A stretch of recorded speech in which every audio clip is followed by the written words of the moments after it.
En mi primera noche como guardia me dijeron, si escuchas tu nombre, no contestes. Pensé que era una broma hasta que a la 1:20 de la mañana, algo empezó a llamarme por el radio. Y 1 minuto después, esa misma voz habló desde fuera de la caseta. Me asomé y no había nadie.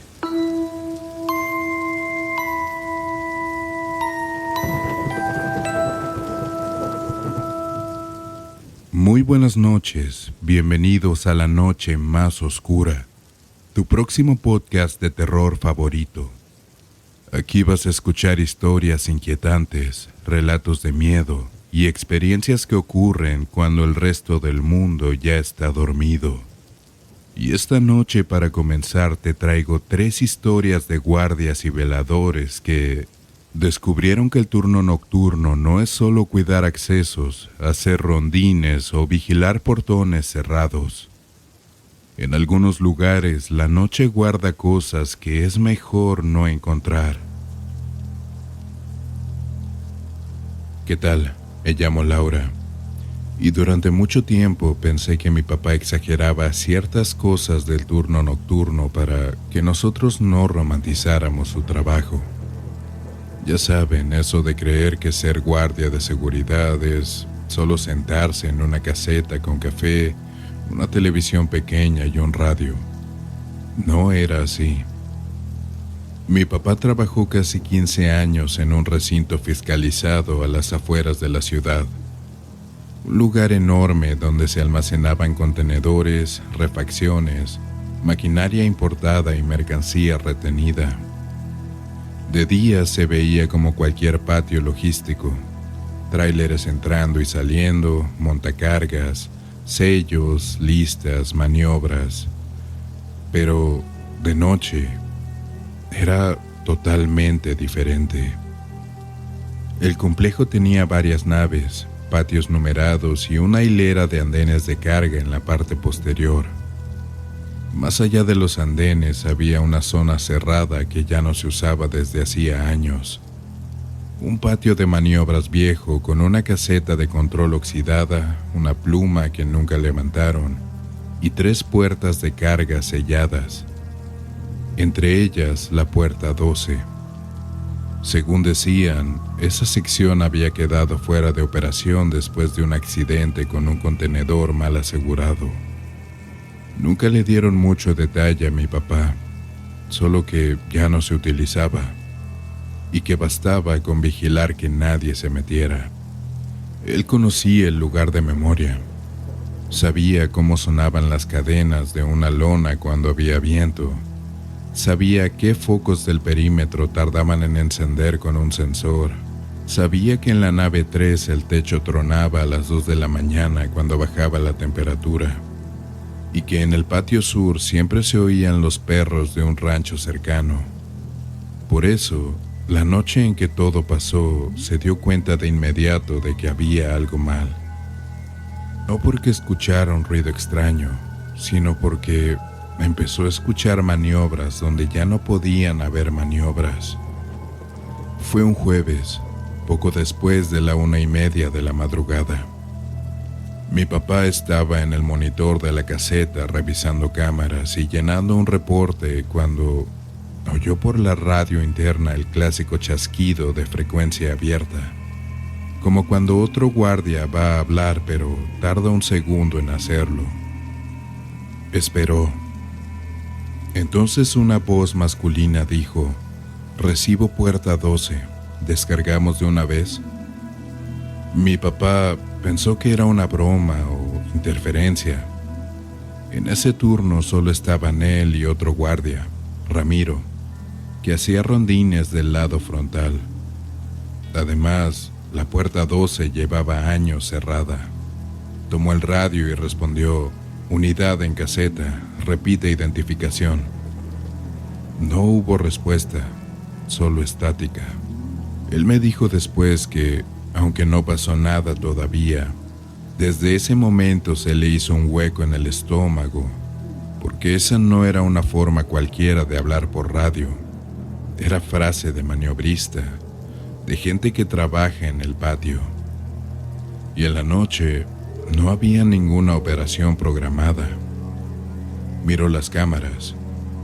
Todo parecía normal salvo el sector de andenes viejos. Los 3 focos de ese corredor estaban encendidos. Y eso era raro. Se activaban con movimiento y casi nunca prendían porque nadie pasaba por ahí. Mi papá amplió la imagen. La toma mostraba la fila de puertas metálicas 10, 11 y 12. El concreto vacío. Nada más. Sin embargo, los focos no dejaban de encender y apagarse en secuencia, como si alguien estuviera caminando justo por debajo de cada uno. No se veía nadie. Mi papá llamó a Ramiro por radio y le pidió que se acercara por el frente a la nave 2, mientras él iría hacia atrás en la camioneta. Ramiro respondió sin problema. Eso tranquilizó a mi papá por unos segundos, porque mientras hubiera 2 personas escuchándose, todavía todo podía ser explicable. Tomó una linterna, salió de la caseta y condujo hacia los andenes viejos. Al acercarse, empezó a notar otra cosa: el sonido.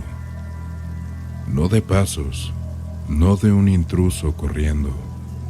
Sonaba como trabajo de patio.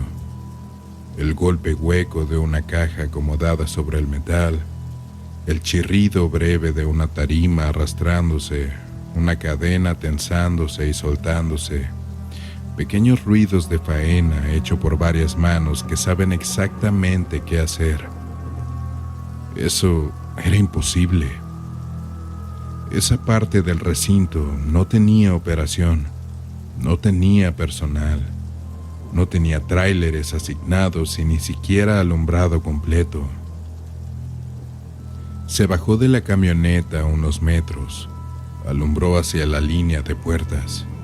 La 12 estaba cerrada, pero algo la hacía vibrar por dentro, muy poco, como si del otro lado hubiese peso acomodándose contra el portón. Mi papá habló fuerte, como se habla a intrusos o empleados que se quieren pasar de listos. Seguridad, salgan con las manos visibles. Los sonidos cesaron, no de inmediato, sino uno por uno, como si dentro de la nave las personas se hubieran ido quedando quietas al escucharlo. Después, silencio. Mi papá se acercó 2 pasos más y alumbró el candado de la cadena. Seguía puesto, oxidado, intacto. Fue entonces cuando el radio volvió a tronar. Pero no la radio que tenía en la mano, la otra, la de su cinturón de repuesto, que llevaba apagada porque se descargaba rápido. De ahí salió una voz distinta, más vieja, más rasposa. ¿Nos vas a hacer esperar toda la noche otra vez? Mi papá dice que al oír eso le entró el miedo verdadero, porque nadie debía estar hablando por un radio apagado. Retrocedió automáticamente y justo en ese instante Ramiro lo llamó desde el otro extremo del complejo.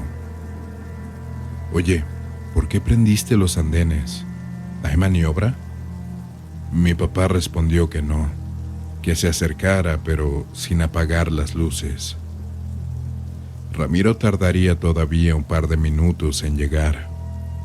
Mi papá se quedó solo frente a la puerta 12, ya sin ganas de hacerse el valiente, queriendo regresar a la camioneta pero sin atreverse a dar la espalda.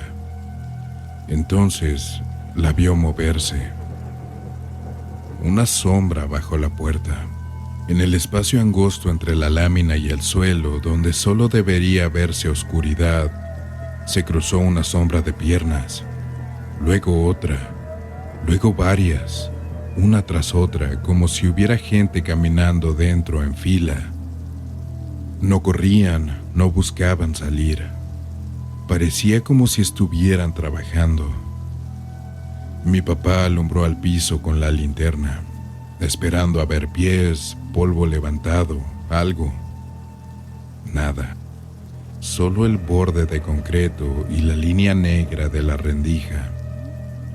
Luego se oyó el sonido de un montacargas retrocediendo. Eso le heló la sangre porque en esa nave no había energía activa y el único montacargas que había quedado guardado ahí llevaba años descompuesto. Fue a subirse a la camioneta. En el trayecto levantó la vista por puro reflejo hacia el monitor exterior de la caseta de maniobras. Una ventana pequeña y sucia que daba a los andenes desde arriba. Y ahí sí vio algo. No claro, no completo. Vio movimiento de personas detrás del cristal. Varias siluetas pasando de un lado a otro, inclinándose, cargando cosas invisibles o quizá muy pesadas, porque caminaban con ese esfuerzo de hombro bajo que hace la gente descargando cajas. Una de las figuras se detuvo frente al vidrio. No levantó la mano, no golpeó, solo se quedó ahí mirando hacia afuera. Mi papá no distinguía rasgos, pero sí una cosa. Llevaba chaleco reflejante, uno viejo, de los naranjas con cinta plateada. Y entonces todas las luces del contenedor se apagaron. Se quedó completamente a oscuras, salvo por la linterna y la luz lejana de la camioneta. Ahí perdió el aplomo. Se metió al vehículo, dio reversa y casi al mismo tiempo vio llegar a Ramiro desde el otro lado con su lámpara. Los dos bajaron juntos esta vez. Mi papá no quiso decirle aún todo lo que había oído para no sonar fuera de sí. Solo le señaló la puerta 12 y le dijo que algo se escuchaba dentro. Ramiro se acercó, pegó el oído y se puso pálido. Luego preguntó, ¿quién más vino hoy? Mi papá respondió que nadie. Ramiro tardó unos segundos en contestar. Pues ahí dentro están acomodando carga. Los dos oían lo mismo. Eso fue lo único que después le sirvió a mi papá para no creer que se había vuelto loco en ese instante. Llamaron al supervisor. El supervisor pidió revisar cámaras antes de forzar nada, porque abrir una nave sellada sin autorización traía problemas legales. Regresaron a la caseta y reprodujeron las tomas. En las cámaras del corredor solo se veía a mi papá llegar, bajarse, hablar hacia la nave y retroceder. Después se veía llegar a Ramiro. No había focos encendiéndose por movimiento, no había sombras bajo la puerta, no había nada tras el vidrio de la caseta de maniobras, nada. Sin embargo, en el audioambiente de una de las cámaras sí quedó registrado algo, muy bajo, casi tapado por la estática, el sonido de reversa del montacargas. El supervisor ordenó abrir la nave al amanecer, con personal de mantenimiento y un representante de la empresa. Nadie quiso hacerlo antes de que amaneciera. Mi papá y Ramiro tuvieron que quedarse el resto del turno. No volvieron a acercarse. Se mantuvieron en la caseta con todas las luces externas encendidas y los radios a volumen alto. Alrededor de las 3 de la mañana, mientras revisaban otra vez los monitores, la cámara del corredor captó algo todavía peor. La puerta 12 no se abrió, pero desde abajo empezó a salir polvo. Una línea fina de polvo gris que se extendió por el concreto, como cuando del otro lado arrastran algo muy pesado y viejo. Luego, el polvo se detuvo. Después, Uno por uno, aparecieron sobre esa franja 5 marcas iguales, como huellas de suela, no entrando, saliendo, y terminaban a medio corredor. Al amanecer abrieron. La nave estaba totalmente vacía, sin tráiler, sin estiba, sin montacargas funcionando, sin cajas recién movidas. Solo había anaqueles arrumbados, tarimas rotas, una oficina de control desmantelada y muchísimo polvo acumulado, tanto que cualquier persona habría dejado rastro al caminar. No había ninguno. Lo único fuera de lugar era un papel atorado bajo una tarima, una copia vieja de bitácora de descarga, amarillenta, con fecha de hacía más de 17 años. En la hoja venía escrito Andén 12 y una lista incompleta de nombres. 2 de ellos, según dijo luego un empleado antiguo, pertenecían a hombres que murieron en el accidente por el que clausuraron ese sector. A mi papá no debieron contarle eso, porque desde entonces ya no pudo separar del todo una cosa de la otra. Siguió trabajando unas semanas, sí, pero cambió por completo. Empezó a pedir que Ramiro o cualquier otro velador lo acompañara si había que ir al fondo del patio. Ya no apagaba el motor de la camioneta en los rondines. Dormía mal. Se despertaba diciendo que había soñado la misma escena. Una fila de hombres esperando a que alguien abriera para descargar. Lo peor no era que soñara con muertos. Lo peor era lo que repetía cada vez que hablaba del asunto, que aquello no estaba intentando entrar, estaba reclamando que lo dejaran terminar. Al cabo de unos meses pidió su retiro anticipado. No quiso otro turno nocturno jamás, ni en esa empresa ni en ninguna otra. Durante mucho tiempo, mi mamá creyó que exageraba un poco, hasta que un día él le enseñó algo que nunca había contado frente a nosotros. En una libreta de reportes que conservó por error, en una hoja arrancada de esa noche, había anotado de su puño y letra la primera frase que salió del radio. Recibo puerta 12, ¿descargamos de una vez? Debajo, con otra letra, no mejor ni peor, solo distinta, aparecía escrita una respuesta que él jura no haber puesto. Ya nos dejaron esperando una vez. No había más. En nuestra familia se siguieron oyendo historias menores de ese lugar. Alarmas activadas en bodegas cerradas, códigos de radio repetidos por frecuencias muertas, cadenas que amanecían tensas en andenes fuera de uso, pero ninguna volvió a ser como esa noche. Y mi papá, hasta hoy, cuando pasa cerca de recintos industriales o patios de carga oscuras, evita mirar las puertas viejas de los andenes. Dice que hay trabajos que se quedan empezados y que hay lugares donde, cuando algo insiste en que le abras, no siempre es porque quiere entrar. A veces es porque nunca terminó de salir.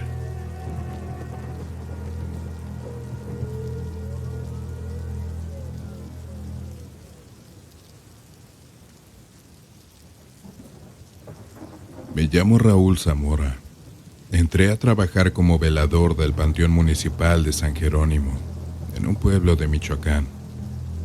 ¿Por qué entré? Por el mismo motivo que muchos: salario fijo, horario nocturno. Me dieron una caseta con baño, un radio, un llavero con candados y una instrucción clara: evitar robos, evitar vandalismo y reportar cualquier intrusión.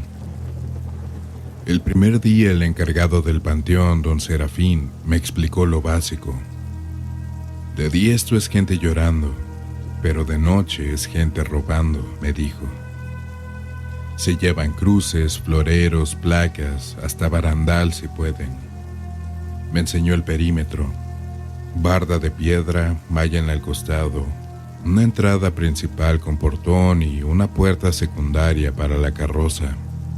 Me mostró el mapa de secciones, viejas, nuevas, fosa común y un área de tumbas recientes donde todavía se veía la tierra oscura.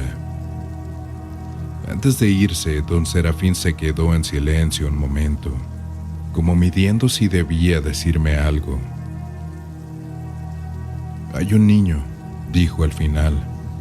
A veces se mete. ¿Un niño?, pregunté. Sí, lo han visto. No hace daño ni nada, solo viene a sentarse en 2 tumbas. Dice que son su mamá y su hermanito. Tú no lo maltrates, nada más lo sacas y ya. Yo asentí. Pensé que era uno de estos niños que se escapan por tristeza o curiosidad. ¿Sabe la policía?, pregunté. La policía no viene por esas cosas, dijo. Y si lo agarras, no lo asustes. Es flaquito, moreno, como de 8 años. Trae un suéter rojo y a veces trae una veladora pequeña. Don Serafín se fue a las 7:10 p.m. Cerró el portón y me quedé solo. La noche en un panteón no es igual que en una calle. No hay ruido de fondo. Hay insectos, hojas y perros a lo lejos, pero el resto es silencio. Mi rutina era simple: revisar candados, dar rondines por secciones, regresar a la caseta y anotar las horas. Hice el primer rondín a las 8, el segundo a las 9 y el tercero a las 10. Todo normal. A las 11:38 p.m. vi la primera señal de intrusión. En el costado de la barda donde está la malla, vi una sombra baja moverse entre los árboles que dan a la calle. Alumbré. Era un niño. Estaba del otro lado, metiendo las manos entre la malla, como buscando un hueco. Traía un suéter rojo, tal como dijo don Serafín. Delgado, cabello corto, cara seria. «¡Ey!», le dije. «No puedes estar aquí, está cerrado». El niño me miró como si ya me conociera. «Vengo a ver a mi mamá», dijo. «No es hora, vente mañana con un adulto». «No puedo mañana», respondió. «De día hay gente». Me sorprendió que hablara así, no como un niño jugando, sino como alguien que trae una idea fija. «¿Cómo te llamas?», pregunté. «Mateo». «Mateo, te vas a salir ahora». El niño se movió rápido, como si ya supiera por dónde. Se agachó, empujó la malla y se coló. No era un hoyo grande, era un espacio que parecía justo para él. Me acerqué, pero ya estaba caminando entre tumbas, directo, sin dudar a dónde iba. No se tropezaba, no revisaba lápidas. Caminaba como si siguiera una línea conocida. Lo seguí con mi lámpara sin correr. «Mateo, te dije que no», insistí. Él ni siquiera volteó a verme. Llegó al área de recientes. Se detuvo frente a 2 tumbas juntas, una con una pequeña cruz y otra con una placa nueva. Se hincó. Yo alumbré la cruz. Tenía el nombre de una mujer. La placa tenía el nombre de un niño con fecha reciente. Mateo sacó una veladora pequeña del bolsillo. La encendió con un cerillo y la puso entre las 2 tumbas. «Aquí están», dijo. «¿Tu mamá y tu hermanito?», pregunté.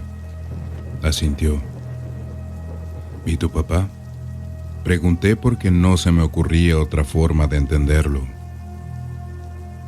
Mateo se quedó callado. Luego dijo: «Él no sabe venir». Yo pensé: este niño vive cerca, está escapando, está en duelo. Eso era lo lógico. Mira, le dije, no puedes estar aquí de noche. Te puede pasar algo. Hay gente mala, se roban cosas. Te podrían hacer daño. Mateo me miró por primera vez a los ojos.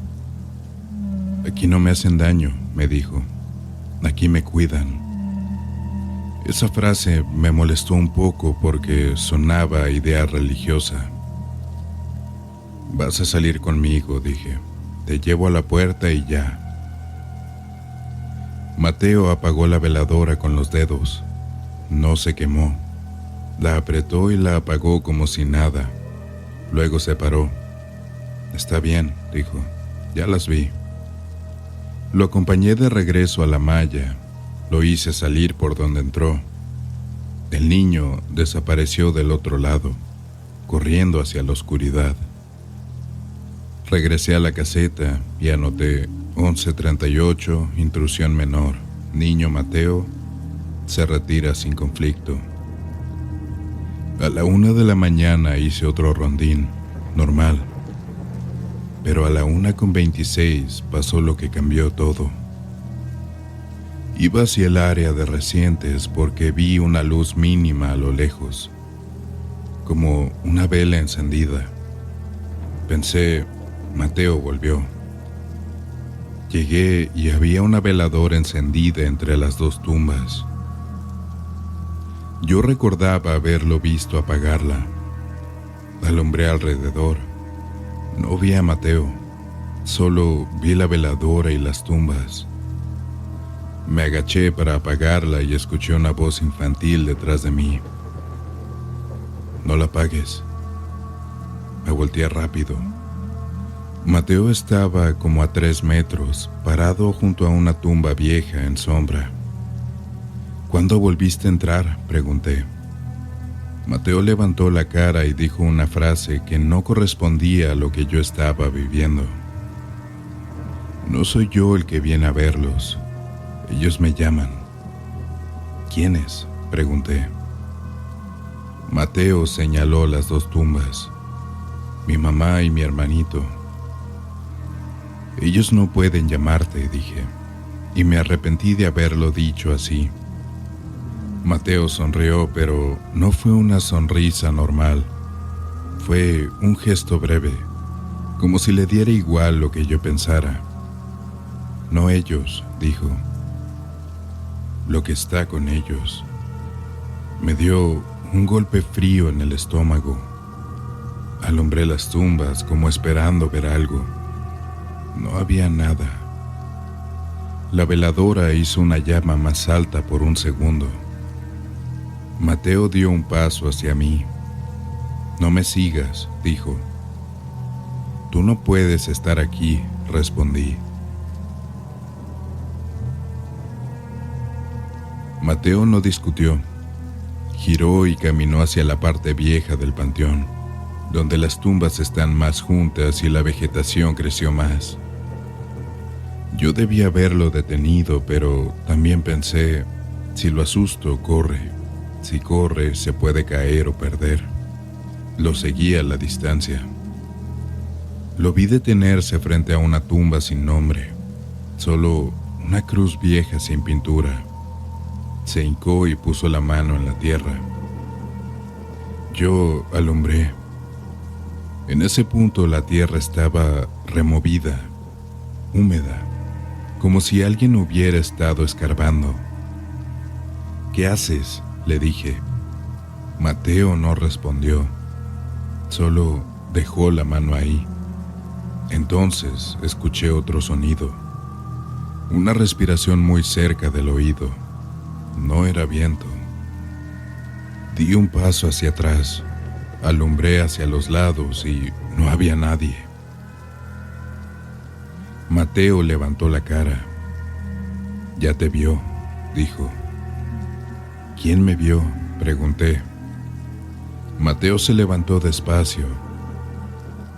El que se queda cuando ya no hay nadie, dijo. Yo no quería entrar en esa conversación. Quise irme con el niño hacia la salida. Me acerqué para tomarlo del brazo. En cuanto estiré la mano, la lámpara parpadeó. No se apagó, solo parpadeó como si algo interrumpiera el contacto. Mateo se alejó un paso. «No me toques», dijo, y luego agregó: «Si tú lo ves, se va contigo». Y esa frase sí la entendí. ¿Era una amenaza o una advertencia? «¿Qué estás diciendo?», pregunté. Mateo dio media vuelta y caminó hacia la malla, y desapareció por el mismo hueco, rápido, sin hacer ruido. Me quedé solo con la veladora encendida en el área reciente. Volví a las tumbas de la mujer y el niño. La veladora seguía ahí. La apagué con cuidado, con un vaso sin tocar la cera. Me dio nervios hacerlo con los dedos como Mateo. Regresé a la caseta, revisé candados y cerré por dentro. No tenía sentido, pero lo hice. En un panteón, lo normal son ruidos, ramas, gatos, perros. Pero esa noche, los ruidos tenían una dirección. Primero, golpes leves en el vidrio de la caseta, como uñas pequeñas. 3 golpes. No abrí. Miré por la ventana. No había nadie. Luego, pasos alrededor de la caseta, lentos, sin prisa. Se detenían justo donde la luz interior no alcanzaba. Tomé el radio para hablar con don Serafín o con la policía municipal.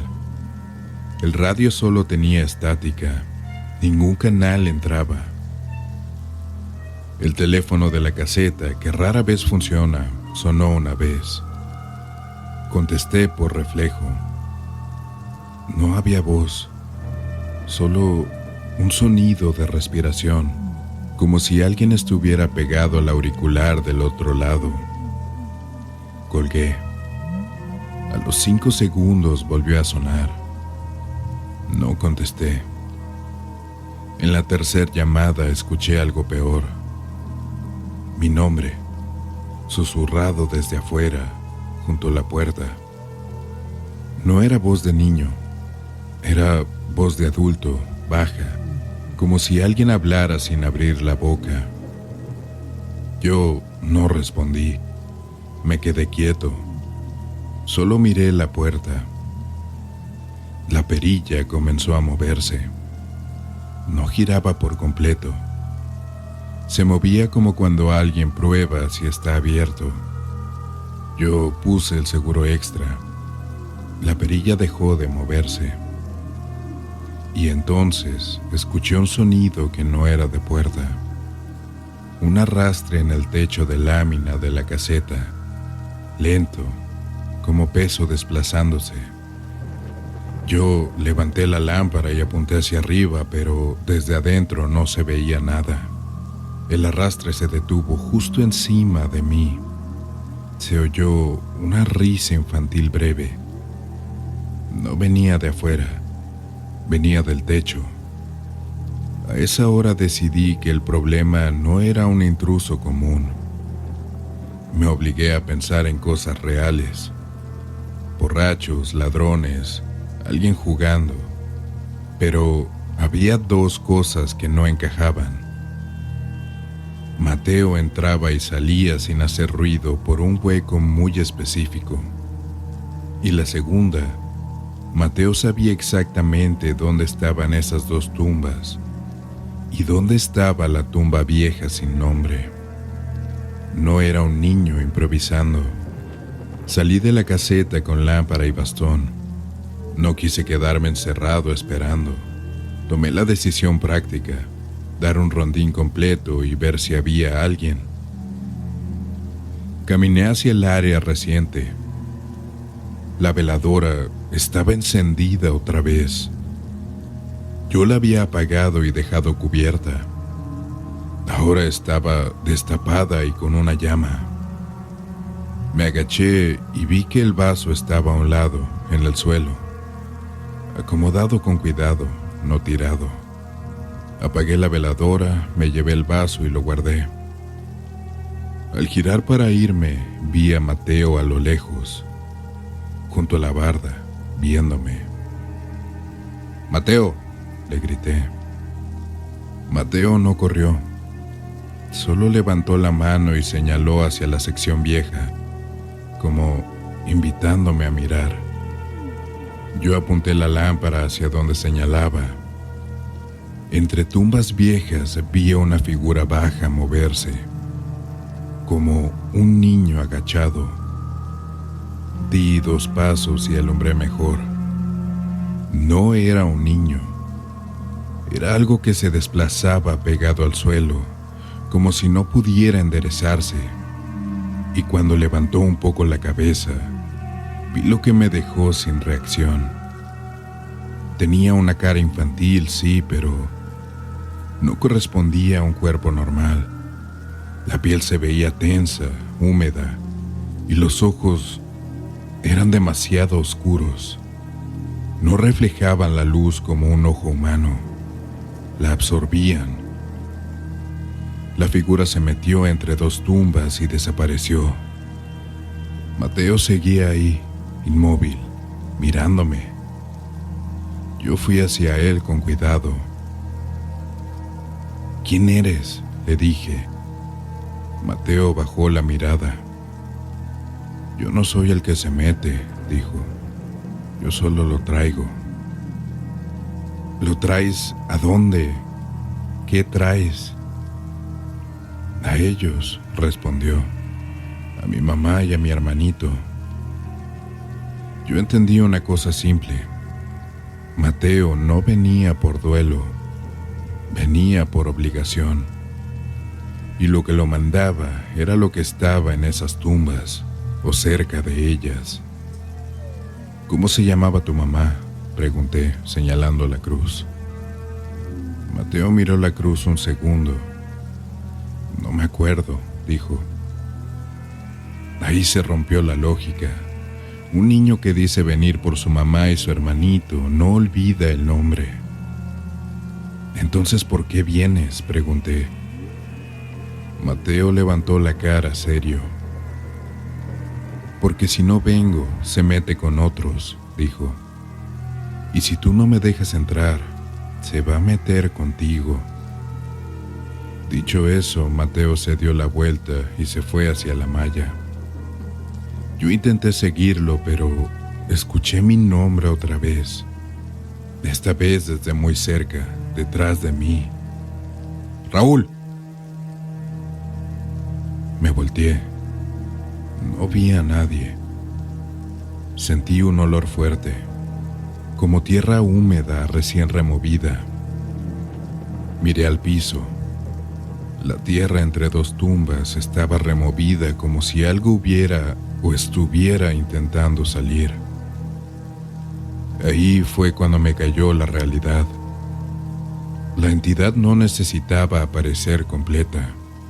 Le bastaba con dirigir, atraer, llamar, mover cosas pequeñas, como un depredador que no corre, espera. Regresé a la caseta, cerré, encendí la luz. Me senté con la lámpara apuntando a la puerta como si eso fuera a servir de algo. El acoso no fue un susto, fue todo un proceso. Se escuchó un llanto de niño como a 10 metros de la caseta, luego un poco más cerca, luego justo afuera. Se escuchó una voz de mujer llamando «Mateo», pero no había nadie. La ventana se empañó desde fuera, aunque la noche estaba seca. En el vidrio apareció el rastro de una mano pequeña, marcando como si alguien apoyara la palma. En la esquina del cuarto, la sombra de mi cuerpo se proyectó mal, como si hubiera otra sombra pegada. Yo no rezaba. Realmente nunca fui nada religioso. Hice lo único que sabía hacer como velador, registrar. Anoté horas, anoté sonidos, anoté direcciones. Me aferré a eso para no entrar en pánico. A las 4:05 de la mañana, el radio se encendió solo y se escuchó una voz infantil, clara. «Raúl, abre, estoy aquí». No era Mateo. Era una voz improvisada, como alguien imitando a un niño. No abrí. La voz cambió. Ahora era una voz de una mujer cansada. «Por favor, necesito ver a mi hijo». Yo apreté los dientes y no contesté. La voz se volvió agresiva, baja, casi sin aire. «Entonces te quedas tú». En ese instante algo golpeó la puerta por dentro, como si alguien empujara desde el exterior con el cuerpo. Una vez, 2 veces. La madera crujió. Yo me levanté y apunté la lámpara. La perilla giró lentamente, como si alguien tuviera la mano ahí sin prisa. Yo puse el seguro extra con fuerza. La perilla se detuvo.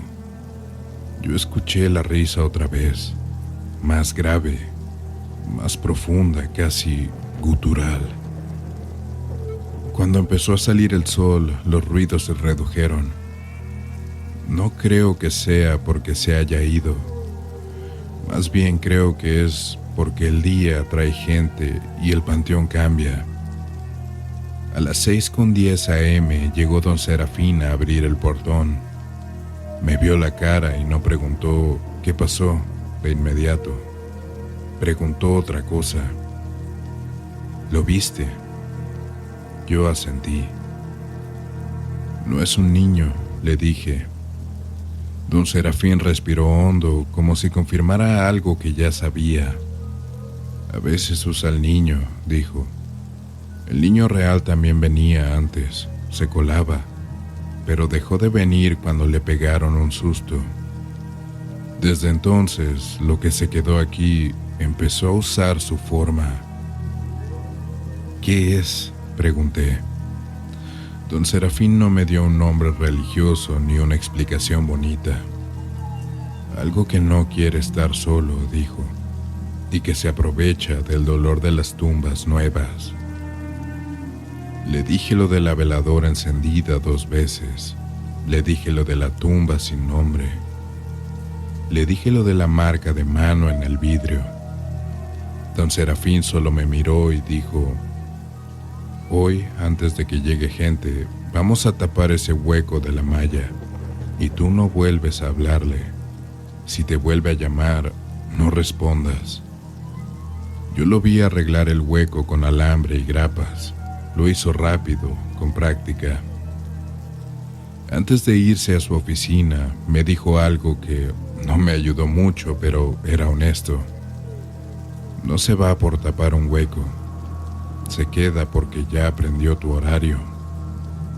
Salí del panteón con luz de mañana. Afuera, el pueblo ya estaba funcionando. Coches, tiendas, gente normal. Pero yo ya sabía que la noche siguiente no iba a ser solo vigilar, porque el problema no era el niño. El niño solo era la forma que usaba.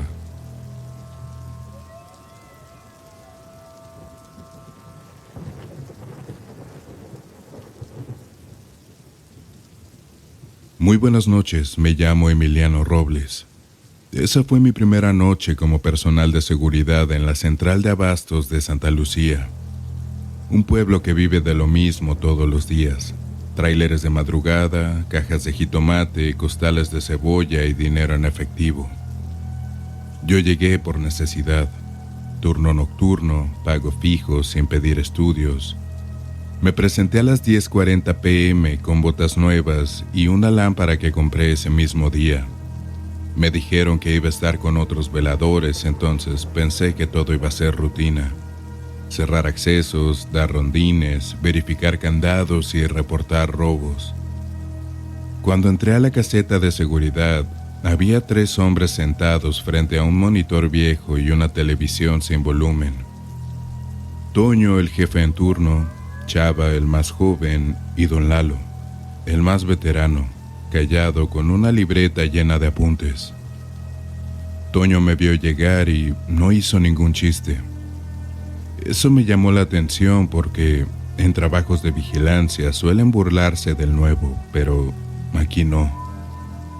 Tú eres Emiliano, dijo. Siéntate, te voy a explicar rápido. Me senté, me dieron un gafete provisional y un radio. Aquí lo principal es el robo, me dijo Toño. Cajas, productos, llantas, hasta diésel. Pero no es lo único. Don Lalo levantó la vista de su libreta. No contestes cuando te llamen, dijo. Yo me reí por reflejo pensando que era una broma, pero nadie se rió. No es juego, dijo Chava. No vayas a contestar. Toño siguió como si fuera parte de la capacitación normal. Vas a hacer rondín cada hora. No te metas solo al pasillo 4 después de la 1 de la mañana.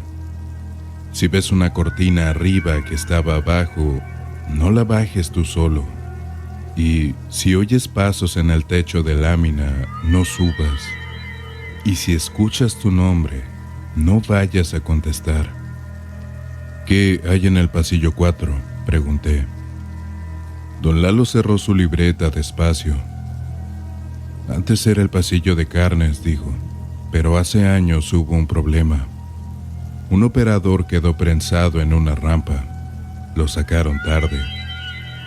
Desde entonces se oyen cosas. Y aunque ya no es de carnes, el pasillo se quedó igual. Se quedó el mismo olor en algunos días, aunque no haya nada ahí. Toño prendió el monitor principal. Habían 6 cámaras. 4 se veían bien, pero 2 tenían un ruido extraño. Se veía el patio central, los andenes, el pasillo de frutas y un tramo oscuro que parecía no tener buena iluminación. Ese tramo es el pasillo 4, dijo Toño. Mira. En la imagen, la cámara apuntaba a un corredor largo con cortinas metálicas en ambos lados. Al final, una puerta de emergencia. La luz parpadeaba en intervalos irregulares. ¿Es alguna falla?, pregunté. No, dijo Chava. Eso es diario. El foco lo cambian muy seguido, pero siempre vuelve a ser lo mismo. Toño me dio el mapa de la central, un llavero con 2 llaves y una tabla para firmar rondines. Te vas a acoplar hoy. No te mando solo desde el inicio. Tú vienes conmigo el primer rondín, Don Lalo se queda en cámaras y Chava cubre accesos. Antes de salir, Don Lalo me dijo lo más claro de la noche. Aquí lo que quieren es que respondas. Yo no entendí, pero me hice el que sí. Salimos Toño y yo por el patio central. Se escuchaba un motor a lo lejos, pero casi todo estaba cerrado. La central a esa hora se ve muy diferente, mucho más grande, con un olor a fruta madura, cartón de huevo y drenaje en el piso. Toño caminaba con calma, me señalaba cosas.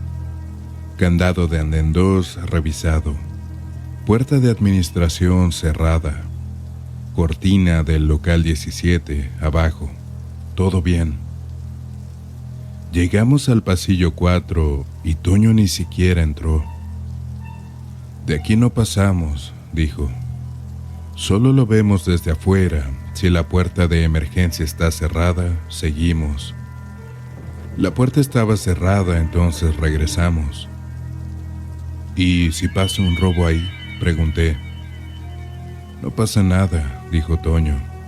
Por eso no contestes y no te metas. Volvimos a la caseta a las 2:05 a.m. Toño anotó en bitácora, rondín normal, sin novedad. Me ofreció café del termo y acepté. Yo estaba sentado viendo monitores cuando escuché un golpe metálico muy fuerte.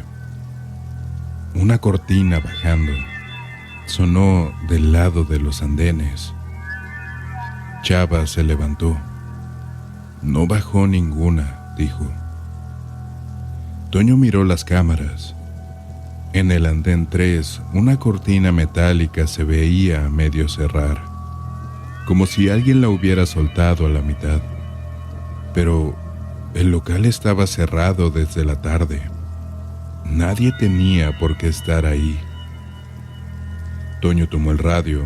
Emiliano, vienes conmigo. Chava, tú quédate. Salimos, caminamos al andén 3 y la cortina estaba efectivamente a medio camino, trabada. No había luces dentro, no se oía nada. Toño no la tocó de inmediato. Se agachó y revisó el candado lateral. El candado está puesto, dijo. Eso no coincidía con la posición de la cortina. Con candado puesto, no debía moverse así. Toño me miró. No la subas, no la bajes, solo reportamos. Regresamos. En cámaras la cortina seguía igual. Toño anotó andén 3, cortina irregular, candado presente. Se evita manipulación. Yo me quedé con la incomodidad. No entendía por qué no podíamos tocarlas y, inevitablemente, al otro día alguien la iba a tener que abrir o cerrar, pero no lo discutí. La central estaba silenciosa. El sonido más constante era el zumbido del refrigerador de la caseta y el radio con estática. Yo pensé que lo raro ya había pasado. Entonces, escuché mi nombre. Emiliano. No venía del radio, venía de afuera, como si alguien estuviera parado junto a la caseta. Me levanté por reflejo y di un paso hacia la puerta. Chava me agarró del hombro con fuerza. No, dijo en seco. Toño ni siquiera volteó. Solo apretó el botón de grabación de la cámara de la caseta. La voz volvió a sonar. Emiliano, ven. Era una voz baja. No era agresiva. Sonaba como alguien que te habla para que te acerques. Yo miré por la ventana y no vi a nadie. El patio estaba totalmente vacío. ¿Quién anda ahí?, iba a decir. Don Lalo habló desde su silla sin levantar la vista. Si contestas, se pega a tu rutina, dijo, y ya no te suelta. ¿Qué se pega?, pregunté en voz baja. Don Lalo me miró por primera vez en serio. Lo que sea que anda aquí no entra por la fuerza. Está esperando a que le contestes. La voz repitió mi nombre una tercera vez, pero ahora un poco más lejos, como si caminara hacia el pasillo de las verduras. Me quedé quieto. No contesté. Después de unos segundos se detuvo. Toño me señaló el monitor del pasillo de frutas. En una esquina cerca de un local había una sombra cruzando el cuadro. No era una persona clara. Era como una silueta sin detalle. ¿Es un gato?, pregunté. No hay gatos aquí adentro, dijo Chava. La sombra volvió a cruzar, pero esta vez se detuvo un segundo frente a la cámara, como si supiera dónde estaba. No se veía una cara, no se veía ropa, solo una forma oscura con la altura de un adulto. Luego salió del cuadro. Toño tomó el radio y habló con voz de trabajo, no de miedo. Rondín al pasillo de frutas, Emiliano conmigo. Don Lalo solo dijo, no entren al pasillo 4. Salimos, caminamos por el patio central con la lámpara. Llegamos al pasillo de frutas y todo estaba cerrado. Toño alumbró el piso. «Mira», dijo. Había huellas húmedas. No eran de lodo, eran marcas como de suela mojada, pero no había llovido. Las huellas venían desde el pasillo 4 hacia frutas. Toño siguió el rastro sin tocar nada. Las huellas llegaban a un punto y se terminaban frente a una puerta metálica cerrada. Toño apuntó la lámpara a la rendija inferior. Había oscuridad total. Se escuchó un golpe suave desde dentro, como si alguien tocara desde dentro con un objeto pequeño. Toño retrocedió. Me jaló con él. «Nos vamos», dijo. Regresamos a la caseta sin hablar. En cámaras, la sombra ya no aparecía. Yo estaba sentado. Toño revisaba la bitácora. Chava estaba cerca del panel de controles y don Lalo miraba cámaras. Escuchamos, uno tras otro, los sonidos de cortinas metálicas bajando. Pero no una, varias. En los monitores, el andén 1, 2 y 3 mostraron cortinas descendiendo al mismo tiempo. Algunas se trabaron, otras llegaron al piso. Chava se levantó y corrió al panel. «No estoy bajando nada», dijo. Tenía las manos arriba. Toño miró los monitores y luego me miró a mí. «¿Contestaste hace rato?», preguntó. «No, no dije nada», contesté. Don Lalo se levantó por primera vez. «Contestar con la voz no es la única manera. También puedes contestar con tus acciones». Yo no entendí. «¿Qué hiciste cuando te hablaron?», preguntó. «Me paré», dije. Don Lalo asintió como si confirmara algo. «Eso». En ese momento la estática del radio cambió. Se escuchó una voz por el canal, pero no era de ninguno de nosotros. «Emiliano, ven al pasillo 4». La voz era clara, con interferencia mínima, como si alguien estuviera usando un radio igual al nuestro. Toño tomó el radio. «¿Quién transmite? Identifícate». La voz repitió: «Emiliano, ven al pasillo 4». Don Lalo le quitó el radio de la mano a Toño y lo apagó. «No le hables», dijo. El teléfono fijo de la caseta sonó. Nadie llama a esa hora. Toño contestó por reflejo. Don Lalo le golpeó la mano para que colgara. «No», dijo don Lalo. «Nada que pida que vaya solo». El teléfono volvió a sonar. Esta vez no como timbre normal, como un zumbido largo y sostenido. Chava estaba pálido. «Esto se está poniendo feo otra vez», dijo. Toño me habló directo. «Vas a escuchar cosas que suenan normales y vas a querer ir. No vayas». Alrededor de las 2:30 de la mañana, en la cámara del pasillo 4, el foco dejó de parpadear. Se estabilizó, como si alguien hubiera corregido el cable. La imagen se volvió más limpia de lo normal. Y en esa claridad vimos algo que no cuadraba. La puerta de emergencia al final del pasillo se abrió lentamente. No de golpe, despacio, hasta quedar entreabierta. No se veía nadie empujándola. Toño apretó los labios. Don Lalo se quedó viendo sin parpadear. «No se abrió sola», dijo don Lalo. «Quiere que alguien crea que se abrió sola». Chava tragó saliva. Si queda abierta, mañana van a decir que fue un robo.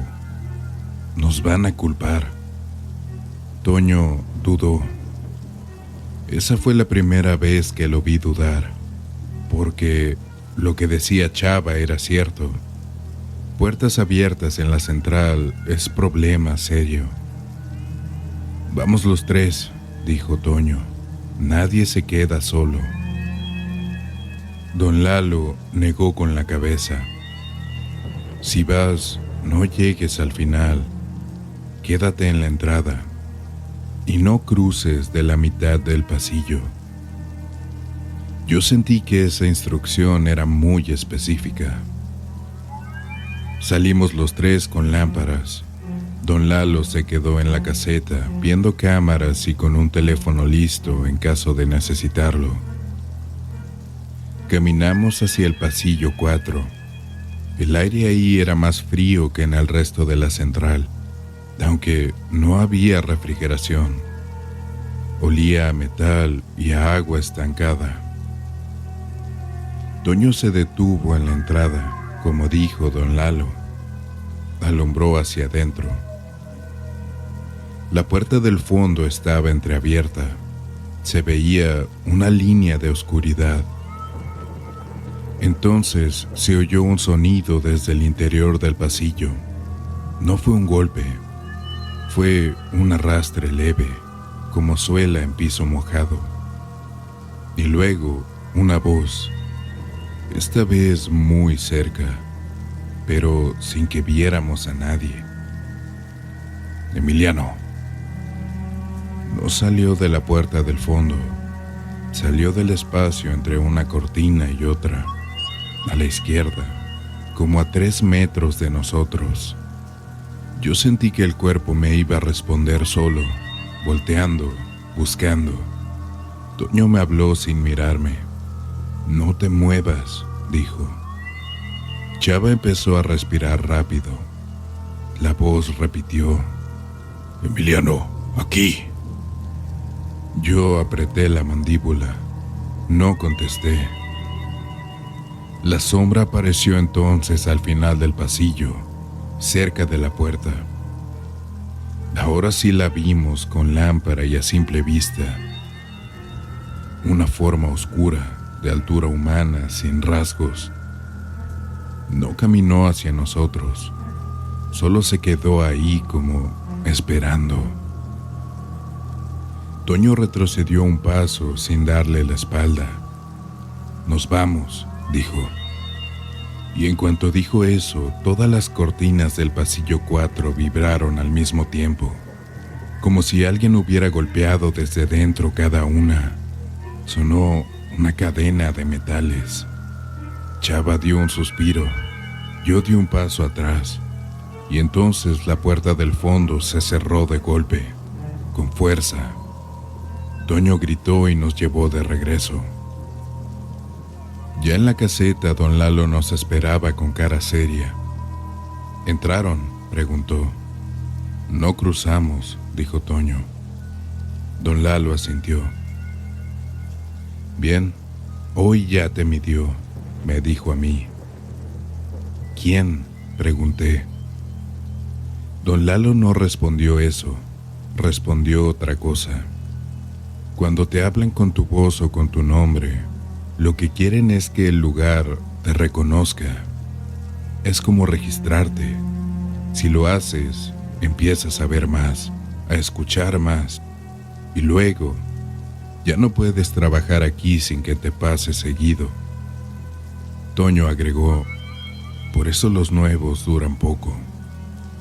Yo quería creer que era sugestión, cansancio, algún borracho escondido, pero había cosas que no encajaban.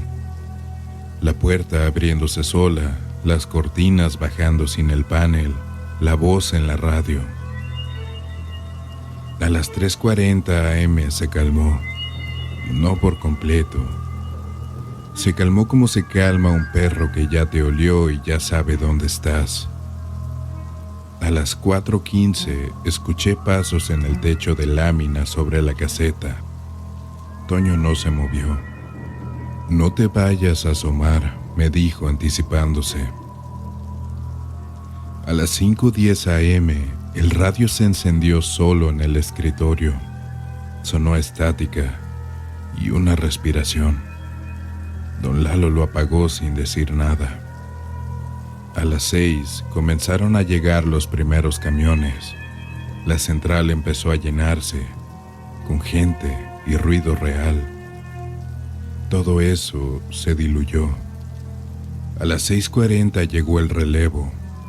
Toño me entregó mi hoja de rondines firmada.